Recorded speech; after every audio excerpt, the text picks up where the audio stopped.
in the mother goddess civilization, there are two things about their world that's very different from our world, okay? So the first major difference, and this is really important for you guys to remember, is they understood that mind led to matter. Mind leads to matter. But in our world, we believe that it's matter that led to mind. Okay, do you understand? So in science class, you're taught we have a brain, then the brain, because of synaptic connections, creates the mind. Okay, so it's matter that leads to mind. Even though we're taught this, if you think about it, it actually doesn't make any sense. Because how does our small little brain, how is it able to do so much processing, which is the mind, right? How are we able to imagine? How are we able to dream? It's really confusing for us. And quite honestly, if you talk to the very best neuroscientists in the world, their response will always be, don't ask this question. Okay? It's never like we don't know. It's always like, don't ask this question. Okay? This question is forbidden to ask in neuroscience. But so throughout most of human history, we believe that it was mind that led to matter. That it's the mind that creates the brain in order to understand the world. Okay? That makes a lot more sense than matter leads to mind. Okay? Okay, so that's the first major difference. Throughout most of human history, most societies believe that it was the mind that creates the brain. The second major difference is that this is a metaphorical world. In other words, they spoke using metaphors. They understood the world through metaphors. Today we live in a literal world. Okay, what's the difference? Well, the difference is this. Let's just say that you and I fight. Well, we would say that, okay, what happened was that I became angry, the emotion overwhelmed me, and then I hit him, then he got angry, then he hit me back. Okay, this is a literal interpretation. But back then, the metaphorical understanding was that anger is a god who seized me and who propelled me into the fight. And then anger unleashed the god of vengeance, who fought back by seizing the other person to fight me back, okay? So we believed for most of human history that we were controlled by forces outside our control. Now, today, you may believe that the literal world makes more sense. But if you think about it, from the perspective of human thought, okay? How do you understand the world? How do you interpret what goes on in the world? The metaphorical understanding is actually much more useful. And that's why, and I know this is hard for you guys to understand, back then, they were much more creative than we are today. Okay? And also, the things that they were able to do are beyond our imagination. So for example, we've never really figured out how the Egyptians created the pyramids. Okay? For our explanation is aliens did it. Because their mind is beyond our imagination.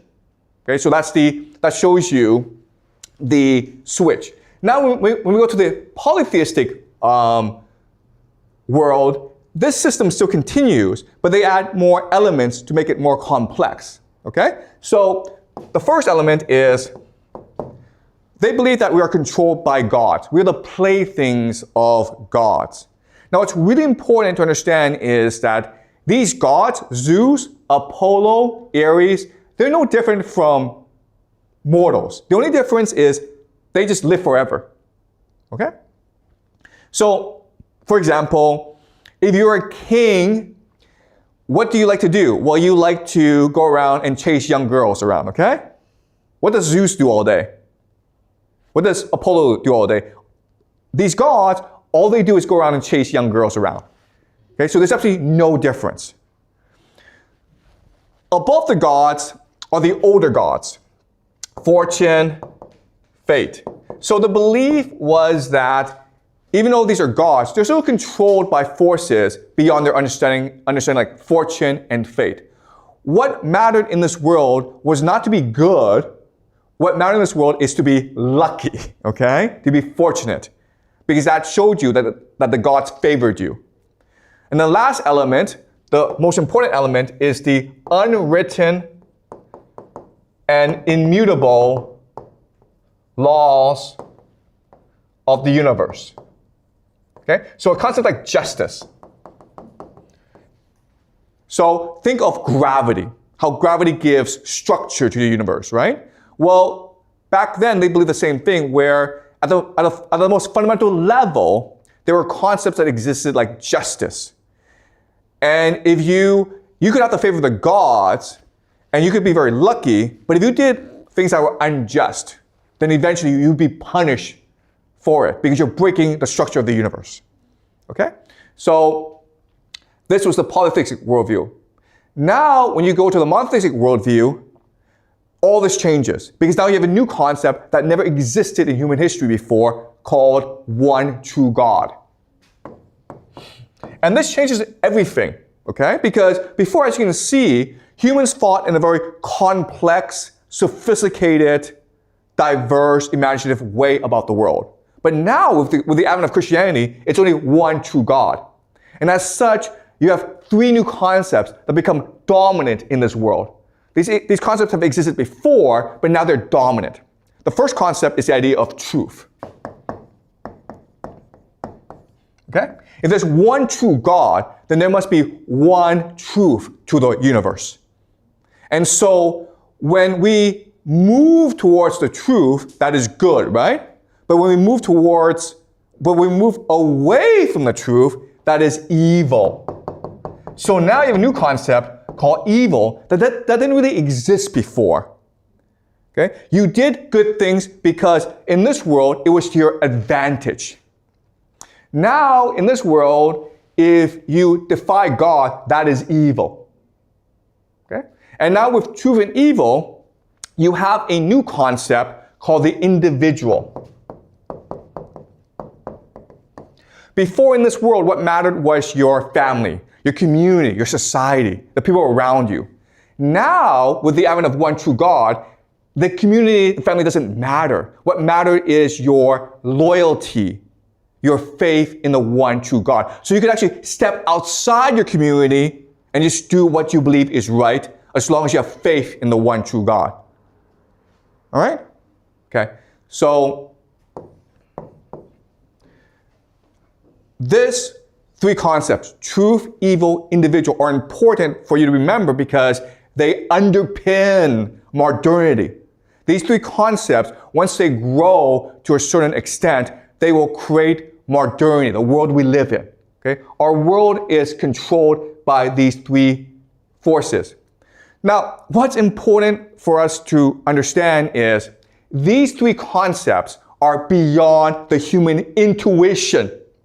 You cannot logically, by yourself, deduce or come up with these three concepts. This world of the monotheist, it's intuitive. Okay? This polytheistic world is also intuitive, but the Christian world now is counterintuitive. Okay? So as a result, for monotheism to triumph, because it is so counterintuitive, it must now destroy the polytheistic world. Okay? So the Romans spent a lot of time, taking centuries and centuries, to destroy the polytheistic world. But the thing is this, you can never ever kill an idea. The idea, if it is being suppressed, just goes underground. Okay? So remember, here in the monotheistic civilization, the main instrument of religious worship are fertility cults run by women. Well, now that war has come and men have taken over from women, what happened is that the woman went underground to create new religious organizations called mystery schools. And mystery schools, what they're trying to do is they're trying to maintain the best knowledge and traditions of the mother goddess civilization. Okay? Especially the fact that we come from the mind. We created the universe through our imagination. Okay, that's the main secret that they're trying to maintain. These mystery schools become extremely popular among the elite because they offer great sex. Okay? The elite join these mystery clubs as sex clubs, basically.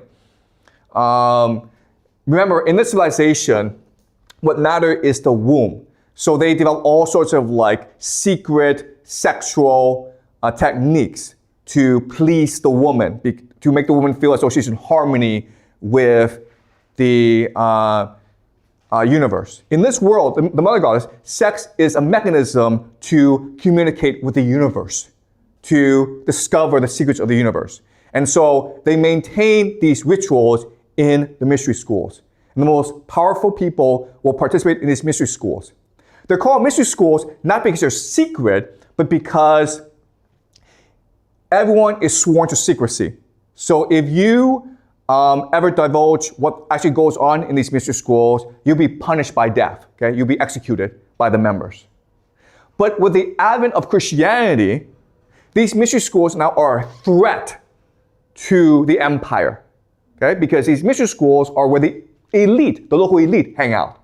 So now what happens is, now they become secret societies. Okay? That's where they come from. Secret societies are an attempt to maintain the secrets of the universe against the advent of Christianity and empire. And secret societies have been around for a long, long time. You may have heard of certain secret societies like the Knights Templars, Rosicrucians, the Illuminati, the Freemasons, okay? They're all very powerful. They're still around. Yes, I understand that. But what I'm saying is there are a lot more secret societies that we do not know about and who've been around for much longer, okay? But they're all trying to maintain the secret of the universe, which is that mind leads to matter. That's the great secret of the universe. And this is something that we've always believed and always known, but with the advent of Christianity, this has become suppressed over time.